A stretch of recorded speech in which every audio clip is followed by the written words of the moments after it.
आप ये कह रहे हैं कि आमिर खान से बतौर नागरिक एक जिम्मेदारी एक्सपेक्टेड थी, तस्लीम रहमानी उसमें व्यापारिक रिश्तों के साथ तोलना उचित नहीं है, ये गौरव भाटिया का कहना है। आप बोलिए, फिर सोनम आ गई और सारा कुछ बोलना चाहती हैं, बोलिए फटाफट तस्लीम साहब। देखिए रोहित जी, सबसे पहले तो अशोक जी बहुत सीनियर और बहुत तजुर्बेकार और बहुत ही सम्मानित हमारे डिप्लोमेट हैं। उनकी बात सिराखों पे, उनसे इख्तलाफ का मेरी जुर्रत नहीं है, मेरा हौसला भी नहीं है। लेकिन मैं एक बात फिर भी कहूंगा कि पिछले 2 साल में हमारे डिप्लोमेटिक रिलेशन इंटरनेशनल फोरम पे तुर्की के प्रेसिडेंट के साथ हमारे प्राइम मिनिस्टर के साइड ट्रैक बातें कई बार हुई है, G20 में भी हो और कई इश्यूज पे रही हैं। तुर्की हमारा देश नहीं है। आर्टिकल 370 की अगर आप बात कर रहे हैं तो आर्टिकल 370 की मुखालफत देश दुनिया के बहुत सारे देशों ने की थी, इंक्लूडिंग यूनाइटेड स्टेट्स। ये मत भूलिए, यूएस ने उस वक्त ये तक कहा था कि हम बीच में जो है वो करेंगे, वो करे क्या, मध्यस्थता करने को तैयार है। यहां तक यूएस के प्रेसिडेंट ने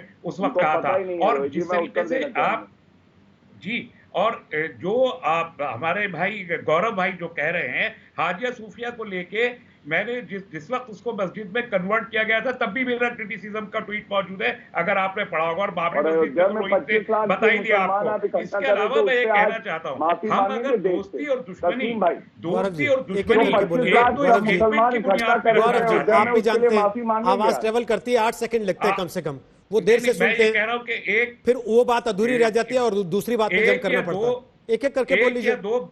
एक या दो बयानात की रोशनी में क्या हम अपने दोस्त और दुश्मन तय करते रहेंगे? आप जरा गौर कीजिए, पिछले 2 साल में हमारे दुश्मनों की तादाद अतराफ में कितनी बढ़ी है और दोस्त हमारे कितने बढ़े। तो ये अगर हमारी पब्लिक की जो फॉरेन डिप्लोमेसी है वो ये तय करेगी कि मैं किससे मिलूंगा, क्या खाऊंगा, क्या पहनूंगा, क्या बोलूंगा, ये तो बड़ा अजीबोगरीब माहौल हो जाएगा। फिर हम किस डेमोक्रेसी में रहेंगे? अगर कोई पर्सनल गर्ज आमिर खान से है, ये तुर्की जस्ट बिकॉज वो एक मुस्लिम देश है तो हमारा पर्सनल गर्ज हो जाए चूंकि हम कुछ राइट विंगर्स हैं, तो ये मेरा ख्याल है इस देश के ओवरऑल जो हमारा कैरेक्टर है उसको पे करता है। चलिए 2 बार 3 बार ये जिक्र है, सारा ने भी किया, आपने भी किया कि राइट विंगर्स तय करना चाहते हैं कि देश की फॉरेन पॉलिसी क्या हो या लोग किससे मिले किससे ना मिले।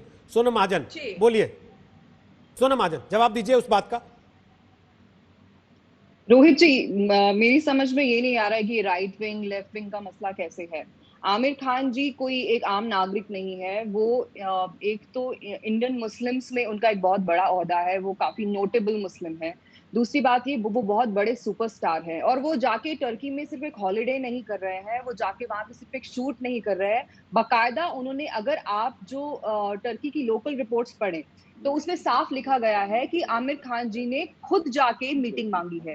एक ऐसे समय में जब आपको पता है कि टर्की हमें हर जगह कॉर्नर कर रहा है, चाहे वो कश्मीर की बात हो, जितने वेस्ट एशियाई मुल्क है, बहुत सारे अफ्रीकन मुल्क है जहां पर मुस्लिम पॉपुलेशन जो है वो डोमिनेंट है।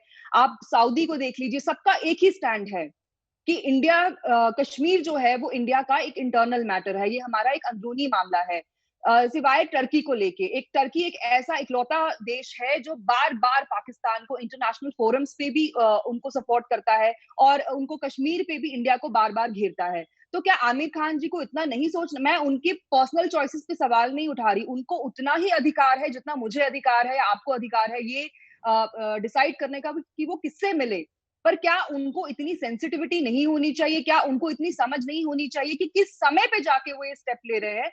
क्योंकि इसकी वजह से एक बहुत ही लाउड स्टेटमेंट उन्होंने दिया है कि देश कुछ भी करे, मेरा अपना अलग ही चलता है, मुझे नहीं फर्क पड़ता, मैं तो जाके ऐसे लोगों से मिलूंगा जो आपके बारे में, देश के बारे में पूरा दिन बयानबाजी करते हैं, क्योंकि मेरा एक पर्सनल एक पर्सनल मैटर है। आप उस लेवल पे होके, उस स्टेटस पे होके जहां पे आमिर खान जी हैं, जो उनका स्टैचर है, उस लेवल पे जाके आप इस तरह से मतलब एक्सक्लूसिवली नहीं सोच सकते हैं। ठीक है, आपको पता है कि आपकी हर एक, आपका जो एक्शन है उससे लोग आपके बारे में एक धारणा बनाएंगे, ओपिनियन बनाएंगे। ठीक है।